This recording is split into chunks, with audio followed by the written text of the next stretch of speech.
말씀을 교독하겠습니다.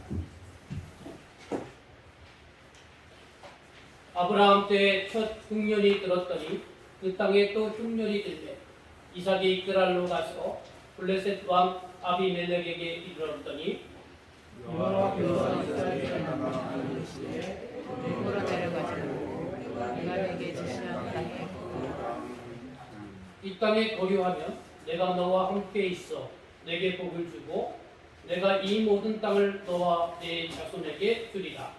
내가 내 아버지 아브라함에게 맹세한 것을 이루어 내 자손을 하늘의 별과 같이 번성하게 하여 이 모든 땅을 내 자손에게 주니 내 자손으로 말미암아 천하 만민이 복을 받으라. 이는 아브라함이 내 말을 순종하고 내 명령과 내 계명과 내 율례와 내 법도를 지켰습니다 하시니라. 아멘. 네, 함께 인사 나누겠습니다. 샬롬. 주님의 이름으로 사랑합니다. 우리가 지난주에 우리가 맥주 감사절 예배를 여러분들이 열심히 헌신으로 드려주셔서 감사합니다. 지난주에 우리 김영길 선교사님 모시고 맥주 감사절 예배를 드렸잖아요. 그래서 설교를 제가 준비를 안 해서 참 편했습니다. 근데요, 한편으로는 또 좀 아쉬움도 있어요. 왜냐하면 여러분, 제가 설교 준비하는 것이 쉬운 것 같습니까? 어려운 것 같습니까? 좀 어렵습니다. 저는 여러분도 어렵다고 하시는데 저도 어려워요. 그래서 늘 이 설교 준비할 때 되게 긴장감이 있어요. 긴장감 끝에 여러분 해산의 고통 가운데 자녀를 낳듯 저도 긴장감 가운데 이 설교를 이렇게 작성하는 겁니다. 근데 지난주는 안 하니까 한편으로는 편한데요. 그 긴장감이 사라지니까 좀 이상하더라고요. 차라리 제가 설교할 걸 그런 생각이 듭니다. 또 여러분 쉬니까 육신적으로 편하잖아요. 근데 후유증이 있더라고요. 뭐냐면 어제 오늘 설교 준비를 했잖아요. 이 한번 그 텀을 잃어버리면요, 흐름을 잃어버리면 그 다음에 하려면 진짜 힘들어요. 어제도 제 설교를 준비하는데 다른 때보다 더 안 잡히더라고요. 그래가지고 많이 좀 어려웠습니다. 제가 이 말씀을 드리냐, 여러분들 예배 여러분 될 수 있으면 빼먹지 마시기 바랍니다. 한 번 빼먹고요, 한 번 빼먹으면 두 번 빼먹게 되고, 두 번 빼먹게 되면 또 더 점점점 하나님으로부터 은혜로부터 멀어지는 거예요. 그 수준을 여러분 그 일상을 저기에 평상시에 것을 회복하기가 어렵다는 것을 말씀을 드립니다. 자, 우리가 창세기 말씀을 계속해서 오랫동안 보고 있죠. 큰 흐름은 이제 후반부에 중반부터 후반부의 흐름은 구속사예요. 구속사는 뭐냐?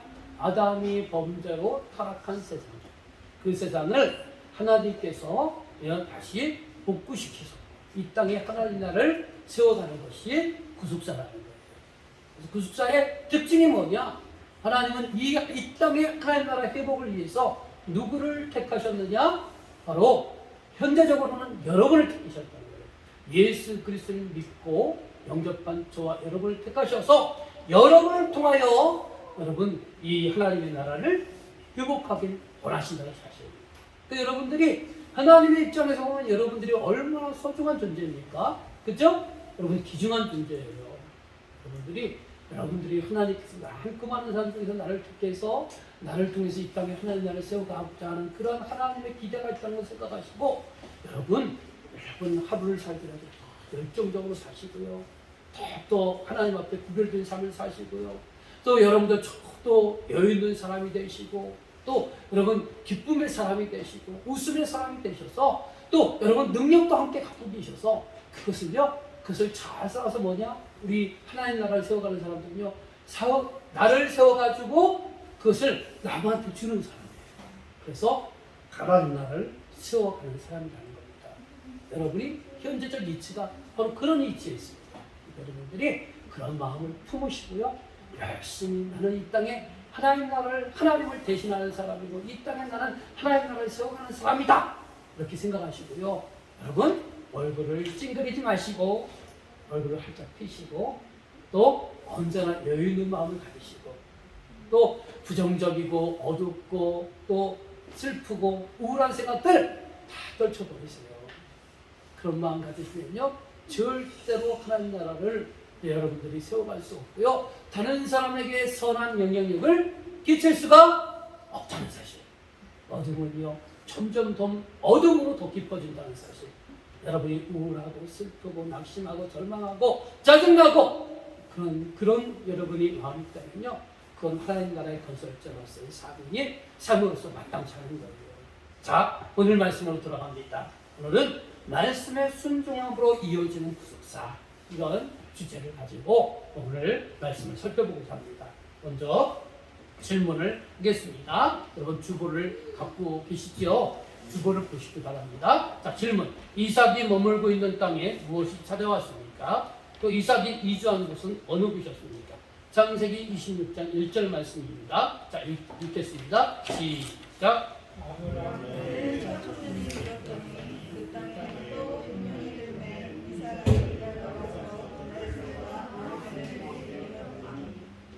예. 자, 이삭이 머물고 있는 땅에 뭐가 찾아왔어요? 흉년이 찾아왔어요. 이 흉년. 그리고 그래서 그 흉년을 극복하고자 그래서 그랄로 이동을 했다는 겁니다. 그죠? 근데요, 여러분, 이삭 때 흉년이 들었지만 여러분 이전에 그 아버지 때 여러분 생각 안 나십니까?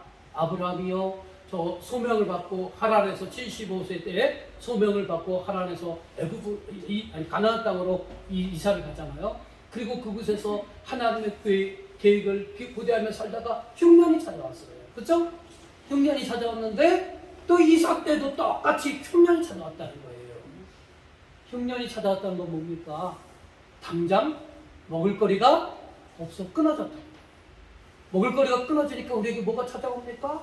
고통이 찾아와요. 그죠? 힘듦이 찾아와요.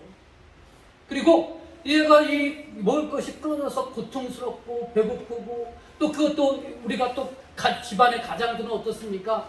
나만 배고프면 되는데 내 사랑하는 배우자와 또 자식들을 생각하니까 그 하루하루를 지나는 것이 너무나 큰 고통인 거예요.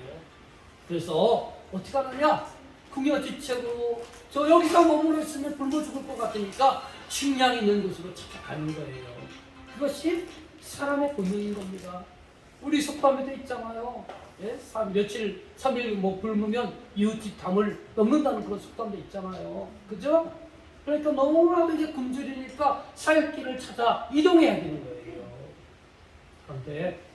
그런데 여러분, 오늘날 우리들의 삶 속에서 마찬가지예요. 물론 믿는 자에게, 우리가 하나님을 믿는 사람이잖아요. 저와 여러분은 하나님의 자녀라고 믿으시죠? 하나님의 자녀에게 우리 인생의 흉년이 찾아오는 거예요. 우리 인생의 고난이 찾아오는 거예요. 아니, 예수님 믿으면 복 받는다고 했고, 예수님 믿으면 내 삶이 윤택해진다고 했는데, 예수님 믿는 내가 오늘날 내 인생의 흉년을 맞이해서 고난을 당하고 있어요. 여러분, 성경은요, 하나님을 믿는 사람도, 예수님을 잘 믿는 사람도 고난이 찾아온다는 사실을 말해주고 있는 거예요. 그러니까 우리가 이런 고난 앞에서 내가 뭘 해야 되느냐? 또 그 고난 앞에서 우리가 맞았을 때 우리가 신앙을 떠나면요, 하나님을 떠나면 우리는 어떻습니까? 고난 앞에서 우리는요, 자꾸 그 고난의 현장을 회피하고 싶어요. 도망가고 싶어요. 다 모든 거 포기하고 싶어요. 그렇지 않습니까? 이런 절망적인 상황이 찾아오는 거예요. 자, 다음 질문을 봅시다. 다음 질문. 흉년으로 인하여 애굽으로 내려가는 이삭에게 하나님이 하신 말씀은 무엇입니까? 자, 말씀 읽어봅시다. 창세기 26장 2절의 말씀. 시작.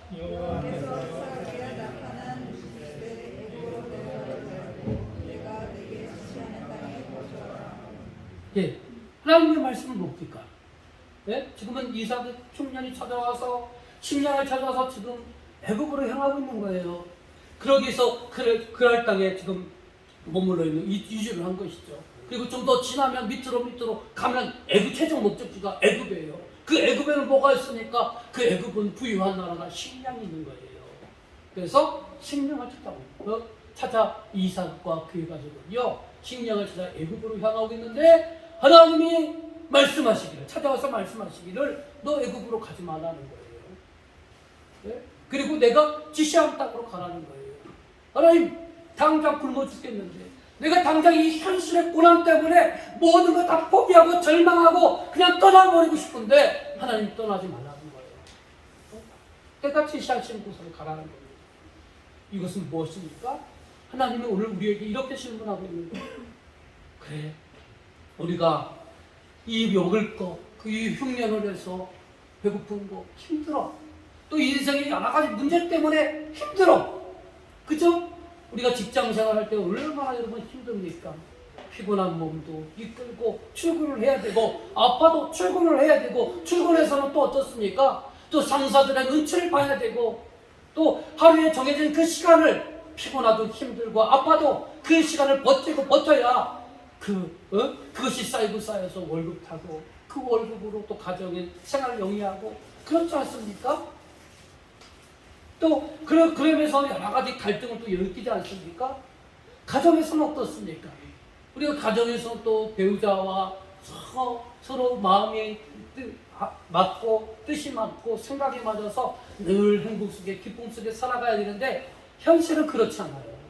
제가 어제 어떤 인터넷에서 기사를 봤는데요. 부부간에 가장 많이 싸움을 싸우잖아요. 예? 여러분, 우리는 부부가 결혼할 때 가장 이상적인 배우자를 만나길 소망하잖아요. 그리고 이상적인 배우자를 만나면 절대로 안 싸울 것 같잖아요. 근데 대부분의 왜 사람들이 이혼을 하는가, 그 이혼을 조사를 해보니까 다 성격 차이예요. 성격 차이. 예? 절대적인, 제가 프로테지 숫자에 약해가지고 숫자를 기억하지 못하는데 거의 80% 이상 성격 차이로 이혼한대요. 근데 그래서 조사를 해봤대요. 그러면 이혼하지 않는 부부들을 조사해보니까 그들이 성격이 잘 맞아서 이혼하지 않느냐? 그들도 여전히 성격 차이가 있다는 거예요. 갈등이 있다는 거예요. 그래서 그런데 성격 차이가 있음에도 불구하고 그들이 살아가고 또 어떤 사람 성격 차이 때문에 이혼하는 이유가 뭐냐? 서로 대화가 부족하다는 것이고 대화의 기술이 부족하다는 거예요. 그래서 이혼을 한다는 거예요. 성격 차이가 있지만 여전히 가정생활을 영위하는 사람들은 그도 나름대로 대화도 하고 또 서로 그 대화를 통해서 마음을 이해하려고 하는 그런 모습들이 있다는 거예요. 여러분, 우리가 살아갈 때 부부들이 정말 가장 서로 좋아했고 서로 사랑했고 또 우리가 더 잘 살기 위해서 가정을 만들었는데 보면 많은 갈등과 대립이 있다는 거예요. 배우자가. 예? 그래서 어떤 영화의 제목이 있잖아요. 배우자인데 같이 잠을 자는데 누구와의 동침이에요? 예? 사랑하는 사람과의 동침이 아니라 적과의 동침이야. 적과의 동침. 자기 배우자가 적이라는 거예요. 예? 그럴 때 우리는 가정에서도 갈등과 대립이 있어요. 또 부모와 자녀 간에도 갈등과 대립이 있죠. 한국 사회에서는 그 공부라는 것들, 부모와 자녀 간의 매개체가 공부잖아. 공부하라. 네? 부모는 공부하라고 강요하고 자녀는 그게 싫어서 늘 대립하고 갈등하고 반항하고 이런 갈등과 대립이 있잖아요. 네? 이런 갈등과 대립 속에서 우리가 이런 갈등과 대립 속에 있는데 그래서 그 갈등과 대립을 벗어나고자 도망가고 회피하고 정말 모든 걸 포기하고 싶은데 하나님은 너 포기하지 말라는 거예요. 도망가지 말라는 거예요. 피하지 말라는 거예요. 네? 그럼 하나님은 어떡합니까? 너 즐겁 네 삶이 여러 가지 이유 때문에 힘들고 배고프고 고난당하지만 그거 도망가지 말고 회피하지 말고 내가 제시하신 그 땅으로 가라는 거예요. 다음 질문입니다. 하나님이 제시하신 땅에 머물면 어떤 복을 주신다고 하셨습니까? 자, 창세기 26장 3절 4절 말씀. 자, 읽어보겠습니다. 자, 시작. 이 땅에 머물면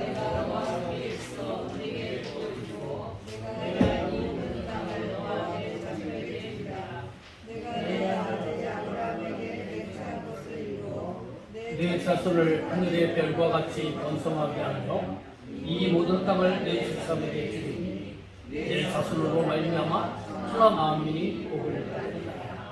자, 이 말씀에 보면 하나님께서 너 애굽 식량사자 애굽 가지 마. 그리고 내가 지시하신 그 땅에 있어. 그러면 내가 이런 복을 줄게 했잖아요. 복이 무슨 복이에요? 첫 번째, 내가 너와 함께하리라. 그게 뭡니까? 자, 네 글자로 말하면 임마누엘. 그리고 두 번째는 뭡니까?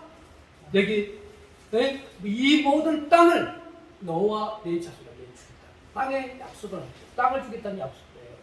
그리고 4절에 보니까 내 자손을 하늘의 별과 같이 번성케 하리라.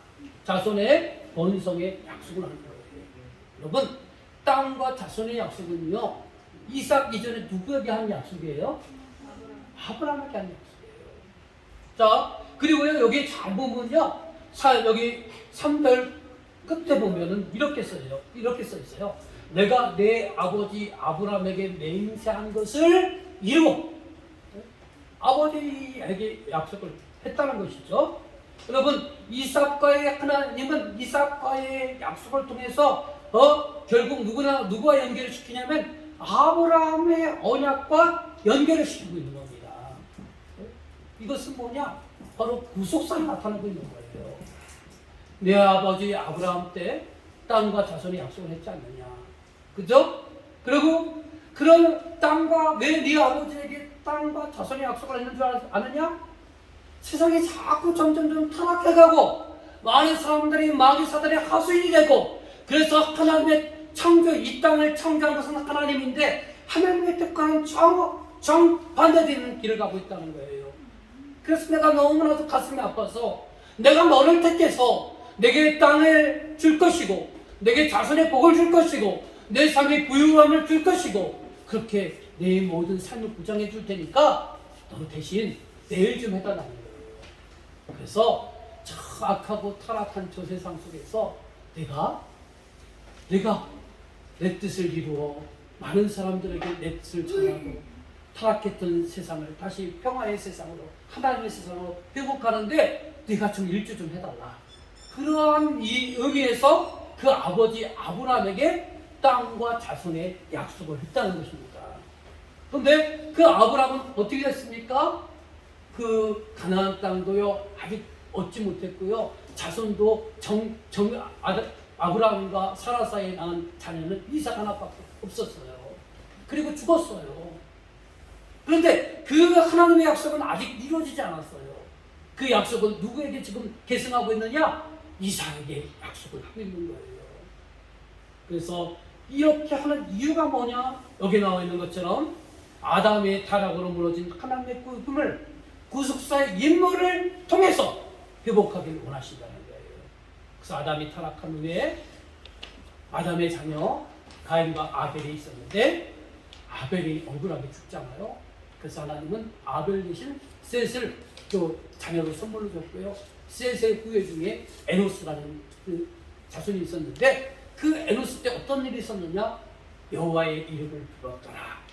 바로 많은 사람들이 그토록 타락하고 죄악 가운데 점점점 번성해 가고 있는데 하나님은 이 에노스를 택해서 하나님을 알게 하고 믿게 하고 또 그 안에 하나님의 마음을 품게 하고 그 타락하고 어두운 세상에 에노스를 통해서 그 땅을 회복하길 원하셨다는 거예요.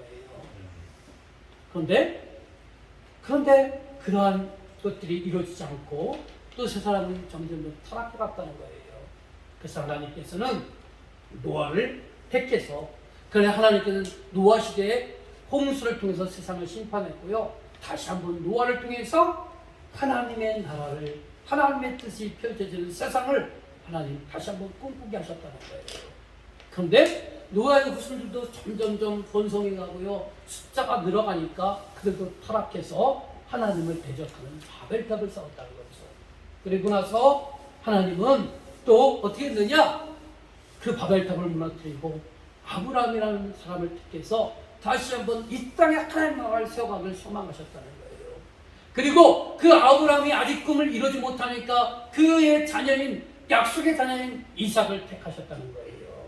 그리고 먼 날 이들의 자손을 통해서 예수 그리스도가 나게 하셨고요, 예수 그리스도를 통해서 많은 사람들이 예수님을 믿고 하나님의 자녀가 된 오늘 저와 여러분을 통해서 이 땅에 하나님 나라를 세우기를 원하셨다는 거예요. 그래서 하나님께서는 너 고난의 현장에 있지만 떠나지 말라는 거예요. 나를 믿고 의지하고 그리고 내게 주신 사명을 너희가 기억하면서 버티라는 거예요. 자, 그러면 우리가 다시 한번 이 본문 말씀을 통해서 저와 여러분들이 구속사를 맡은 사람인데 구속사를 맡은 사람에게도 우리에게도 고난이 찾아온다는 사실을 여러분 인정하라는 거예요. 아브라함 때도 하나님이 그토록 귀하게 여기셨고 택하셨던 아브라함에게도 고난이 찾아왔고요. 그의 약속 언약을 계승하는 이삭에게도 역시 고난이 찾아왔다는 거예요. 오늘날 저와 여러분의 삶 속에서도 크고 작고 다양한 이유로 인해서 여러분들이 고난당하고 어려움 당하고 있는 이 현실이 있다는 거예요. 농사하는 사람은 농사가 안 된다고 안 돼서 아까 우리 죄송한 이름을 호명해서 좀 죄송하지만 차 운행하면서 우리 박은영 집사님 통화를 했는데 이야기를 했는데 우리 김중환 성도님 농사짓는 방울토마토가 가격이 너무 싸졌대요. 그래서 전에는 그렇게 말 안 하던 우리 김중환 성도님이 좀 에어컨 좀 적당히 껐다 켰다 하고 전략 좀 하라고 그런 얘기를 한대요. 항상 제가 그 이야기 듣고 깜짝 놀랐잖아요. 그 김중환 성도님 성품상 그런 얘기할 분이 아닌데 그런 얘기를 한다는 거예요. 농산물이 이렇게 너무 싸졌다는 거예요. 힘들어 농사를 졌는데 가격이 정말 어떻게 보면 폭락한 거죠. 4,000원, 한 박스에 4,000원 받으면요. 박스값 빼고 인건비 빼고 재료값 빼면 남는 것은 진짜 하나도 없어요. 무슨 빼면. 참 우리 농사를 져도 힘들고 또 장사를 해도 정말 많이 힘들잖아요.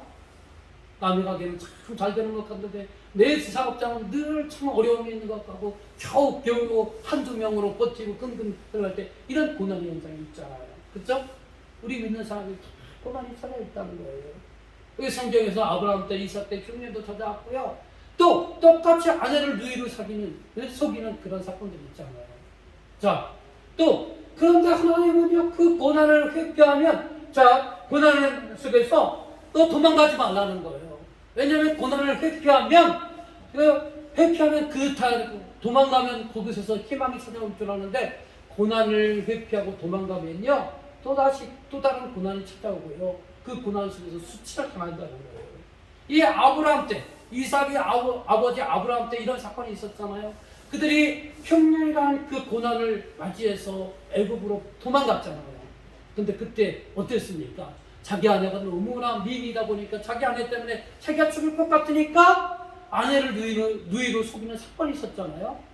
그리고 그것이 애굽 왕에게 들통이 나가지고 큰 조금 자극적인 표현을 써서 개망신 당하잖아요. 그죠?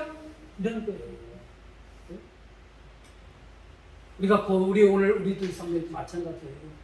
우리가 고난을 피하고 싶죠. 누가 힘들고 고난당하고 고통당하는 거 좋아하는 사람이 누가 있어요? 없어요. 고난 맞으면 99.9%가 다 도망가고 싶고 회피하고 싶고 모든 거 다 때려치고 싶은 거예요. 자, 그러면 구속사를 맡은 자가 거하는 것은 하나님의 허락하신 땅이라는 믿음을 우리가 가져야 된다는 거예요. 도망가지 말고. 자, 그 땅을 하나님은 뭐냐? 도망가지 말고 그 땅을 경작해서 생육하고 번성하고 충만하라고 말씀하고 계시는 거예요. 그러니까 여러분 지금 어렵다고 도망가잖아요. 그러면 또 다른 고난이 찾아와요. 그러니까 우리는 어떤 마음을 가져야 되느냐? 비록 내 현실이 고난스러워. 가정 속에서 배우자와 늘 갈등이 있어서 정말 늘 가시방석에 있는 것 같고 그래요. 또 사업을 해도 또 직장을 다녀도 늘 우리가 고난이 찾아오고 어려움이 찾아와요. 가시방석 같아요. 그래서 도망가고 싶은데 그러나 우리가 생각해야 될 것은 뭐냐? 바로 그 고난의 현장을 떠나지 말고 그 고난의 현장 속에서 극복해 나가라는 거예요. 네? 자, 그러면 우리가 어떻게 극복해 나가야 되느냐? 자, 그 땅이 황무하고 메마르고 내가 살기에 적합하지 않다고 생각할 때 그럼 우리가 어떻게 극복해야 되느냐? 첫 번째는 하나님이 이삭에게 어떤 축복을 줬어요? 아까 보니까 임마누엘이 축복을 줬어요. 임마누엘의 뜻이 뭐라고요? 하나님이 나와 함께 계시다. 비록 내가 살고 있는 이 현장이 어려움 속에 있어요. 고난 속에 있어요. 그러나 고난의 현장 속에 여러분의 믿는 하나님, 여러분의 아버지가 되시는 하나님, 그 하나님이 여러분과 함께 계시다는 사실을 여러분 똑똑히 믿으시길 바랍니다. 우리가 고난을 맞으면요, 그 고난의 현장에 모든 것이 다 집중되어 있어요. 그러다 보니까 하나님을 잊어먹을 때가 많아요. 여러분, 눈을 좀 더 크게 뜨시고, 비록 힘들지만 모든 것이 고난이라는 것 때문에 내가 나를 억압해오고 내 시야가 점점 좀 좁아오지만, 그러나 눈을 들어서 여러분과 함께 하시는 하나님을 바라보시기 바랍니다. 왜 우리 하나님을 바라봐야 되느냐? 우리와 함께 하시는 하나님은 우리의 삶을 전적으로 인도하시고 주관하는 분이심을 여러분 굳게 믿어야 하기 때문에 그렇습니다. 그 분을 주관하시는 분. 저는 이 말씀을 생각하면서 하나님이 나의 인생을 주관하는 하나님을 다시 한번 뒤돌아봤어요. 저도 목회 나오기까지 너무나 힘들었잖아요. 어떻게 소명을 받아서 내가 신학대학을 갔고 목회자의 길을 간다고 전도사 생활도 하고, 그런데 막상 신학대학을 졸업하니까 내게 찾아온 것이 강력한 두려움이었어요. 내가 목회를 어떻게 할 수 있을까? 지금 오라는 것도 없는데 또 가서라도 뭐 크고 번듯한 몇천 명, 몇만 명 모이는 교회에서 갓 졸업한 그 신학생을 오라고 할 이유는 없는 것이고, 그렇다고 내가 갈 곳은 보나마나 자꾸 가난한 교회일 때고 보잘것없는 그런 교회일 텐데, 숫자도 적고 물질적으로 힘겨운 그런 교회로 가게 될 텐데, 그러면 난 어떻게 먹고 사나? 이런 문제가 내가 강하게 자극이 됐어요. 그래서 저는 세상으로 나갔죠. 세상으로 나갔을 때 나는 세상으로 나가서 언양것을 하면서, 또 공사장에 일을 하면서, 또 어느 때 공사장에 일할 때 또 3층에서 떨어져서 또 다치기도 하고, 많은 고난의 겪고 방황했고, 또 형님 밑에 가서 장사를 돕다가 어떻게 하다가 내가 많은 빚을 내가 다 뒤집어 써가지고 몇십억이라는 그런 돈을 내가 빚쟁이가 돼가지고 하루도 정말 살기도 힘들고, 밖에 출입하려면 주변 사방을 저 눈치를 봐서 사람이 있나 없나 보고 없을 때 겨우겨우 나가고 그렇게 움직였던 나. 근데요, 이런 모든 것들이 정말 그때는 고난이었고 힘들었고 정말 고통스러웠는데, 결국 하나님은 그러한 고난을 통해서 나를 다시 목회자의 길로 가도록 인도하시는 하나님의 섭리였다는 거예요. 하나님의 주관하심이 있었다는 거예요. 여러분, 여러분이 당하는 고난, 그 고난 때문에 여러분 지금은 당장 힘들고 헤어날 길이 없어서 정말 막막하고 눈물 흘리고 절망할 것 같지만, 그러나 그 고난을 하나님이 주관하고 계시다는 사실을 여러분 믿으셔야 합니다. 여러분, 그 고난이 지금은 너무나 고통스러운 것 같지만요, 그것은 결국 그 고난은 하나님께서 내 나를 예비하신 그 길로 인도하는 하나의 길이었다는 사실을 여러분 믿으시길 바랍니다. 여러분의 인생, 여러분이 혼자 사는 것 같지만 여러분의 인생 하나님이 주관하시는 믿으시길 바랍니다. 그런 하나님께서 내 인생을 주관하시는 하나님께서 왜 내게 이 현재적 이 고난을 줬을까? 여러분, 그 뜻을 여러분 묵묵히 생각하면서 하나님이 도대체 어떻게 왜 무엇을 하기 위해서 내게 이 고난을 대하는가를 여러분 함께 기도의 자리에 나가서 하나님께 물어야 된다는 거예요. 그리고 하나님 우리와 함께 하신대요. 내 인생을 주관하신대요. 그러나 하나님 앞에 나가서 여러분 기도의 자리에 나가서 하나님은 내게 이 고난을 줬는데, 이 흉년을 줬는데, 나는 이 흉년을 피해서 저 애국으로 도망가고 싶은데 하나님 가지 말라고 하십니다. 그러면 도대체 뭐 하라고 하나님 나를 붙들어주시는 겁니까? 하나님, 정말 내가 처한 이 현장이 정말 하나님 나라를 세우기 위한 이것이 하나님이 허락한 현장이라면 하나님 이 고난을 극복할 수 있는 지혜를 주셔야 되지 않겠습니까? 하나님 저에게 지혜를 주십시오. 하나님, 이 고난 때문에 하루하루가 힘들어 너무나 힘들지만 버틸 수 있는 인내를 주십시오. 그 힘을 주십시오. 버틸 수 있는 힘을 주십시오. 예? 하나님, 때로는 내 지혜가 부족하고 또 믿음도 부족하고 내 해결할 능력도 부족하니까 하나님 나를 도와주시는 돕는 자를 붙여주십시오.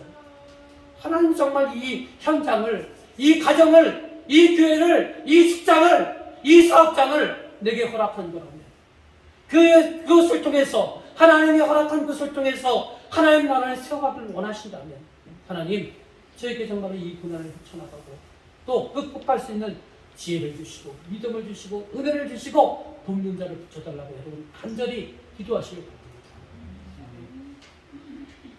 자, 내가 거하는 땅이 거칠고 메마르고 황무한데 그러면 어떻게 번성할 수 있느냐? 막막하잖아요. 다음 말씀 봅시다. 창세기 26장 5절 말씀 읽어보겠습니다. 시작. 이는 아브라함이 내 말을 순종하고 내 명령과 내 계명과 내 예배와 내 법도를 지켰습니다. 예. 아브라함에게 한 약속이 뭐였습니까? 땅과 땅이와 자손이 번성의 약속을 했잖아요. 예?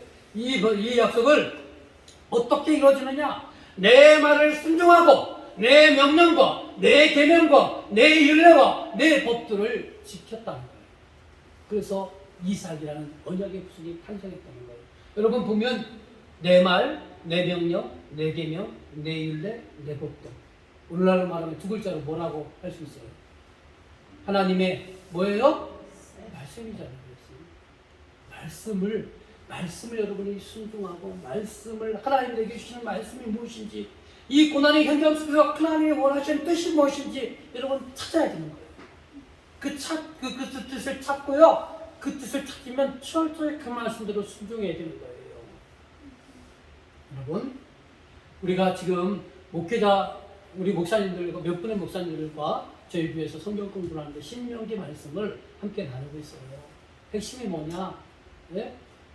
이 신명기 말씀의 배경은 뭐냐면요. 이스라엘 백성들이 출애굽에서 애굽에서 나왔잖아요. 그리고 광야 40년에 방황을 하고요. 이 방황의 끝에 있어요. 이제 지금 모압 땅에 있는데 그 앞에 요단강이 있고요. 요단강을 건너면 그토록 원했던 고대했던 가나안 땅이 눈앞에 있는 거예요. 근데 하나님께서 이 모세에게 뭐라고 말씀하시냐면 너는 너의 사명이 여기까지 다 했다는 거예요. 너는 가나안 땅에 들어가지 못한다는 거예요. 너는 가나안 땅을 건너기 전에 죽는다는 거예요. 이 모세가 그 말을 들었어요. 듣고 그동안 40년 애굽에서부터 광야 40년까지 오래 함께했던 이스라엘 백성들에게 마지막 애처로운 유언으로 하는 말씀이 어떤 말씀이냐? 신명기 말씀이라는 거예요. 근데 신명기 말씀은 반복되는 게 똑같이 반복하고 있어요. 뭐냐? 여기 나와 있는 것처럼 내 명령과 내 계명과 내 율례와 내 법도를 지켜 행하라는 거예요.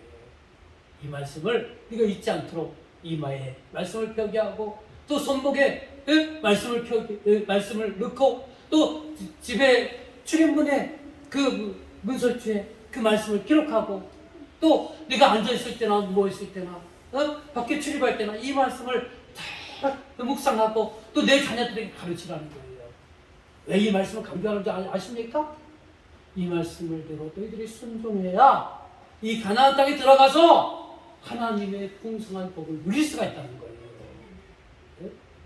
마찬가지로 오늘 우리들의 삶 속에서도 여러분에게 찾아오는 고난이 있어요. 그러나 하나님은 그 고난의 현장을 떠나지 말래요. 떠나지 말고 임마누엘 되는 하나님 나와 함께하고 나를 의지하고 나에게 간구하고 그리고 내가 나의 말씀을 너희들이 지켜서 찾고 그 말씀을 지켜 행하면 하나님께서 여러분의 인생을 책임져 준다는 거예요. 그 고난의 현장 능히 이길 수 있게 해 주시다는 거예요. 여러분 힘들면 힘들수록 기도에 집중하고 말씀에 집중하세요. 하나님께 집중하세요. 그러면 하나님께서 피할 길을 예배해 주시는 거예요. 하나님 나의 모든 인생 여러분의 모든 인생 누가 주관하시느냐? 하나님이 주관하시는 여러분 믿으시길 바랍니다. 자 읽어봅시다. 여러분 좀 힘드시니까 이삭은 거기 가운데 면 맨 밑에 이삭은 자 시작. 이삭은 비록 그 땅이 희면으로 고통스러운 곳이었지만 하나님의 말씀에 순종합니다. 그리고 순종한 이삭이 그 땅에서 농사를 졌을 때 그 땅에서 얻은 소출은 100배의 수확으로 순종의 결과를 나타냈습니다. 순종을 요구하신 하나님의 약속이 구체적으로 실현되고 있습니다. 자, 그 말씀 읽어보죠. 창세기 26장 12절 13절 말씀. 자, 이 땅은 어떤 땅이냐? 이삭이 흉년이 들어서 그가 가는 땅에 흉년이 들어서 애굽을 향하러 가다가 그날 땅에 멈춰 있어요. 하나님이 그곳에 머물러 있으라고 한 땅이에요. 그 땅에서 농사를 졌을 때 하나님 말씀에 순종했을 때 어떤 결과가 나느냐. 자, 창세기 26장 12절 13절 읽어보겠습니다. 시작. 이삭이 불단에서 사여 그의 변화하고 여호와께서 복을 주시고 그 사람이 장대하고 왕성하여 자신의 거부가 되어 예, 여기 보니까 그 땅의 농사에서 어떻게 했다고요? 100배의 결실을 얻었다는 거예요. 하나님이 이삭의 삶 속에 하나님 말씀에 순종한 이삭의 삶 속에 축복해 주셔서 그 사람이 창대하고 왕성하여 마침내 거북 부자가 되었다는 거예요. 자, 여러분 이 그랄 땅도 이삭이 머물렀던 땅과 똑같이 흉년이 드는 그 척박한 땅이에요. 그 땅 이들이 식량을 왜 애굽으로 구하러 갔겠습니까? 애굽에서만 그들이 식량을 구했으니 그런 상황이었다는 거예요. 그때 하나님 말씀에 의지해서 그 땅을 떠나지 아니하고 애굽으로 가지 아니하고 그 땅에 머물러서 말씀에 순종했더니 이런 은혜를 주셨다는 거예요. 물론 이삭이 받은 축복과 오늘 우리들이 받아야 할 축복은 다르지만 여러분 원리는 똑같은 거예요. 내게 이삭도 아브라함도 오늘날 저와 여러분에게도 고난은 있다는 사실. 그러나 그 고난 앞에 도망가려고 하지 말고 회피하지 말고 여러분이 겪고 있는 그 고난의 현장, 그 장소, 하나님이 허락한 장소이고 그곳에서 내가 극복해 하나님은 그 땅에 머물라고 하는데 그 땅에서 내가 어떻게 머물고 극복해야 되느냐? 임마누엘이신 하나님을 간절히 믿고 그분을 의지하고 그분께 간구하고 그분의 도우심을 날마다 구하면서 또 그분의 말씀의 뜻에 순종하며 살아갈 때 우리 고난이 축복으로 바뀌어지는 놀라운 역사가 있게 된다는 사실을 오늘 우리들에게 말해주고 있는 것입니다. 자, 다음 말씀 읽어봅시다. 이삭이 머무는 곳이, 자, 같이 읽어보겠습니다. 시작. 이삭이 머무는 곳이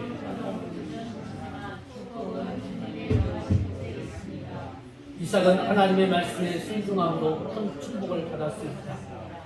순종은 이삭의 개인적인 문제로 끝나는 게 아니라 하나님의 축복의 대를 이어 흘러가는 통로입니다.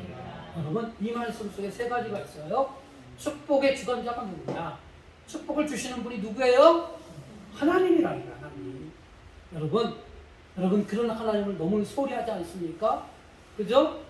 고통 속에 있으면서도 우리가 하나님을 찾지 않아요. 오늘날 이 시대가 그렇다는 거예요.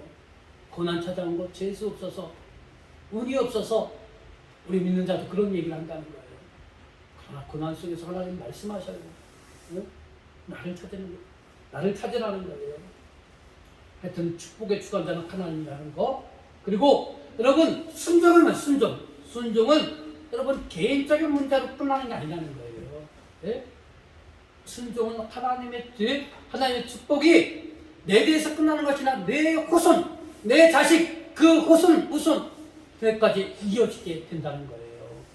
여러분, 우리 한국 부모는 그러잖아요. 자녀가 잘 되기만 한다면 내 한몸 어떻게 됐든 좋다고 말하고자 하는 것이 대부분 한국 부모의 그 마음속 깊은 곳에 있잖아요. 그죠? 여러분의 자녀가 축복받기를 원하십니까? 원치 않으십니까?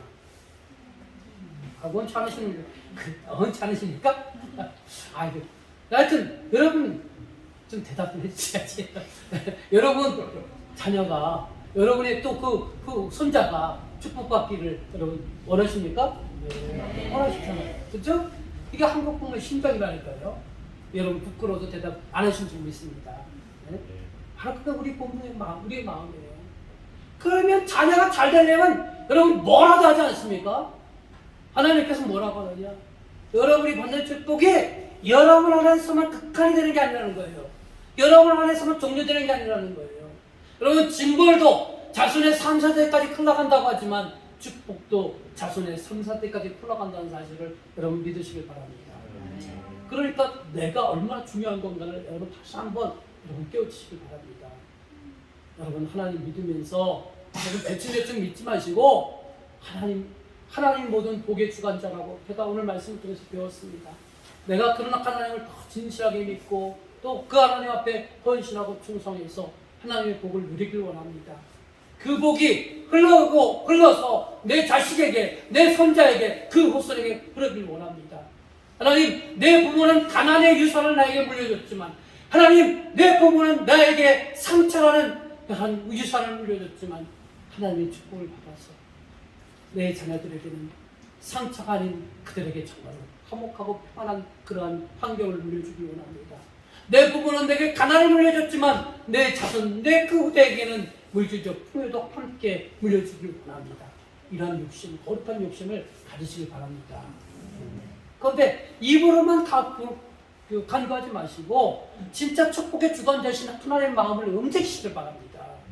움직이는 비결이 뭐예요? 그분께 자꾸 간구하는 거예요. 그분의 마음의 문을 두드리는 거예요.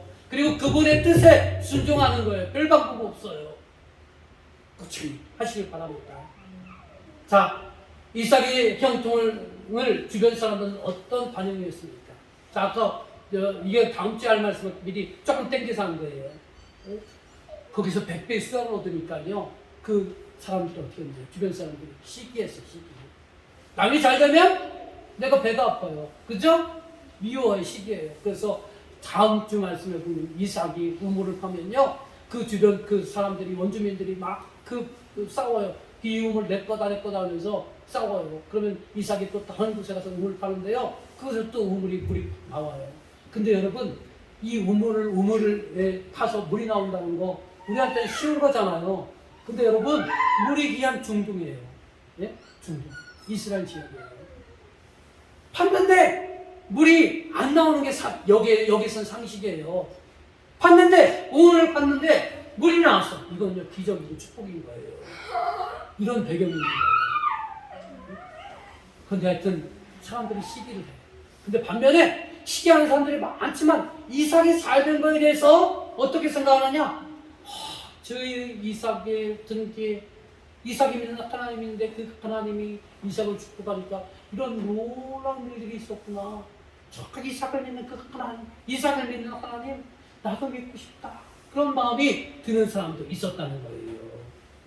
우리가 뭘 해야 되느냐?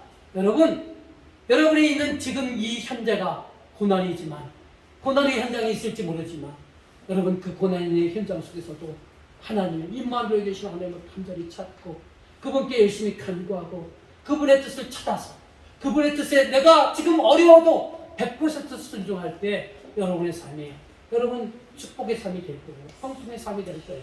여러분의 삶이 잘됨이 있을 거예요. 그러면 여러분 주변 사람들이 그런 잘됨을 보고 하나님을 알게 되고 하나님을 믿게 된다는 거예요. 우리 성도가 해야 될 게 뭐냐? 여러분이 하나님 나라 건설자인데 우리가 어떤 방법으로 하나님 나라의 건설자를 하나님 나라에 세워가느냐? 여러분의 잘됨을 보고 여러분의 주변 사람들이 여러분을 따라올 때 하나님 나라가 그렇게 세워진다는 거예요. 여러분, 우리가 하나님께 감사드리고 하나님께 찬양드리고 하나님께 영광 돌린다고 했는데 진짜 감사드리고 찬양드리고 영광 드릴 때 돌려지는 모습이 어떤 모습이냐? 바로 이런 모습이라는 거예요. 여러분이 잘 돼서 여러분 주변 사람들이 부러워하고 여러분 주변 사람들이 여러분을 믿는 하나님을 함께 믿고자 소망할 때 그럴 때 하나님의 이름이 드러나는 거예요. 그게 바로 하나님께 영광 돌리는 것이고 그것이 바로 하나님께 감사하는 것이고 그것이 하나님께 찬양하는 것이라는 거예요. 그러기 위해서 여러분을 택하셨다는 거예요. 자, 여러분 읽어봅시다. 자, 아까 며칠 시기가 있었습니다. 반면 하나님을 경외하는 사람들이 있었습니다. 그 다음에 하나님은, 자, 시작. 하나님은 나를 통해 높임을 받으시고 어른으로 대접을 받으셔야 합니다. 하나님을 이용만 하려고 하지 마시고 그를 예배하고 높여드려야 합니다. 어떻게? 말씀을 순종하고 하나님을 의지하고 선한 열매를 맺고 여러분이 선한 열매로 여러분 하나님께 영광 돌려야 되는 거예요. 선한 열매로 주변 사람들이 여러분 부러워하는 삶을 살아야 되는 거예요. 그랬을 때 자동적으로 그들이 하나님께로 오게 돼 있다니까요. 그게 바로 우리가 해야 할 일이라는 겁니다. 여러분, 다음 말씀도 한번 읽어봅시다. 여러분, 우리 인생에 다양한 삶이 있습니다. 하나님으로부터, 여기부터 시작. 하나님으로부터 장제의 복을 받았지만 욕망에 못 이겨 장자문을 빼앗긴 에서의 인생이 있습니다. 하나님으로부터 이스라엘의 초대왕이란 귀한 축복을 받아 40년간 봉사했지만 하나님 말씀에 불순종함으로 말미암아 왕위도 계승하지 못하고 비참한 죽음으로 끝난 사울의 인생이 있습니다. 우리아의 아내 바세바를 불법으로 취하여 징벌을 받았지만 하나님 말씀에 전적 순종함으로 귀히 쓰임받은 다윗의 인생이 있습니다. 여러분, 다양한 인생이 있는 거예요. 출발은 은혜로 출발했지만 멸망으로 끝난 인생. 그건 누구예요? 에서고 사울이었어요. 또 은혜로 시작했다가 잠깐의 실수로 큰 징벌을 받지만 다시 회개하고 하나님 앞에 서서 하나님 말씀에 전적으로 순종했을 때 귀한 축복을 받은 다윗의 인생이 있습니다. 오늘 여러분 삶 속에도 다양한 인생이 있어요. 그죠? 어떤 사람은 물질 때문에 고민하고 눈물 짓고, 어떤 사람은 사람 때문에 괴로워하고 눈물 짓고, 어떤 사람은 그 밖의 것 때문에 눈물 짓고 한숨 짓고 하는 다양한 인생이 있습니다. 그런데 우리가 여러분 이런 다양한 인생 속에서 여러분 어떤 삶을 살고 싶습니까? 여러분, 우리는 하나님께 택함받은 사람이기 때문에 여러분의 가장 큰 소망은 내가 하나님께 쓰임받은 그런 인생이 되고 싶습니다라는 고백이 있으시기를 주님의 이름으로 간절히 축원합니다. 그럼 쓰임받기 위해서 어떻게 되느냐? 그냥 쓰임받는 게 아니에요. 고난이 있어도, 여러분 현재 어려워도 정말로 그것을 고난을 승화시켜서, 믿음으로 승화시켜서 하나님을 철저히 의지하고, 그 하나님이 고맙게도 나와 함께 하신대요. 여러분과 함께 하신대요. 함께 하시는 하나님은 전능자 하나님이시고 나의 삶을 주관하신대요. 그러니까 그 하나님, 왜 고난을 해결할 수 있는 키를 가지신, 열쇠를 가지신 하나님을 더 찾고 의지하셔야 되지 않겠습니까? 그리고 그분의 뜻, 그분의 말씀을 찾아야 되지 않겠습니까? 왜 이 고난을 주시는지, 하나님이 나를 택한 이유가 뭔지 그 뜻을 찾아서요, 그 뜻을 찾았다면 그 뜻을, 말씀에 철저히 순종해야 되는 거예요. 내 말을 순종하고 내 명령과 내 계명과 내 율례와 내 법도를 지켰습니다 라고 이렇게 말하잖아요. 철저히 순종하시기 바랍니다. 그랬을 때 여러분 인생에도 선한 열매가 나타날 것입니다. 여러분 믿으시길 바랍니다. 그 선한 열매를 통해서 많은 사람들이 하나님께로 돌아오는 놀라운 역사가 여러분의 인생 속에, 우리들의 모든 삶 속에 펼쳐지시기를 주님의 이름으로 간절히 축원합니다. 기도하겠습니다.